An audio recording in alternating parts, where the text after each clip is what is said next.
জুলাই গণঅভ্যুত্থানের সময় সংঘটিত মানবতা বিরোধী অপরাধের মামলায় ক্ষমতাচ্যুত প্রধানমন্ত্রী শেখ হাসিনা সহ ৩ আসামির বিরুদ্ধে করা মামলার রায় ঘোষণা করা হবে আগামী ১৭ নভেম্বর। বিচারপতি গোলাম মর্তুজা মজুমদারের নেতৃত্বাধীন আন্তর্জাতিক অপরাধ ট্রাইব্যুনাল ১ এই মামলার রায় ঘোষণার তারিখ নির্ধারণ করেন। অভিযুক্তরা রায়ের সর্বোচ্চ শাস্তি পাবেন আশা চিফ প্রসিকিউটরের।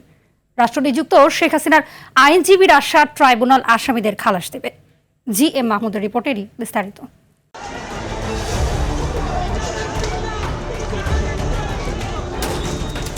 ২০২৪ সালের জুলাইয়ে ছাত্র জনতার আন্দোলন দমনে এভাবেই গুলি করে হত্যা করা হয় বহু নিরপরাধ মানুষকে। শুধু তাই নয়, গুলি করে হত্যার পর লাশসহ আহত মানুষকেও পুড়িয়ে দেয়া হয়। ক্ষমতা রক্ষায় নির্মমতা ও নিষ্ঠুরতার সবকিছুই করে তৎকালীন স্বৈরশাসক শেখ হাসিনা। হেলিকপ্টার দিয়ে নির্বিচারে হত্যা করা হয় বহু নিরপরাধ মানুষকে। রক্ষা পায়নি ছোট্ট শিশুরাও। জাতিসংঘের প্রতিবেদন মতে জুলাই আগস্টে ১৪০০র বেশি মানুষকে হত্যা করা হয়।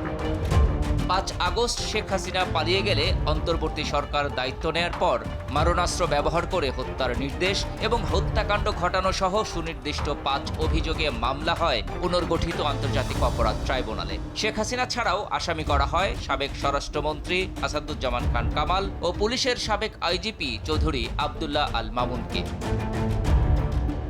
মামলাটির সব বিচারিক প্রক্রিয়া শেষে ১৭ নভেম্বর রায় ঘোষণার দিন ঠিক করেন বিচারপতি গোলাম মর্তুজা মজুমদারের নেতৃত্বাধীন ট্রাইব্যুনাল ১। ব্রিফিংয়ে আসামিদের সর্বোচ্চ শাস্তি প্রত্যাশা করেন চিফ প্রসিকিউটর। তিনি বলেন, অকাট্য তথ্য প্রমাণ ও স্বচ্ছ প্রক্রিয়ায় বিচার সম্পন্ন হয়েছে, তাই এ রায় হবে ভবিষ্যতের জন্য দৃষ্টান্ত। আমরা একটা দীর্ঘ যাত্রা শেষ করেছি, আমরা এখন চূড়ান্ত পর্বে উপনীত হয়েছি।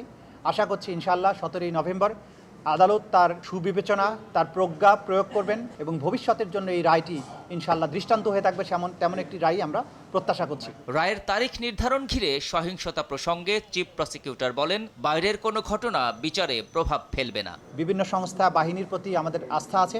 আমরা আশা করি যা কিছু বিচ্ছিন্নভাবে ঘটছে সেগুলো কোনোই প্রভাব কোনো জায়গায় পড়বে না এবং সবকিছু স্মুথলি হবে।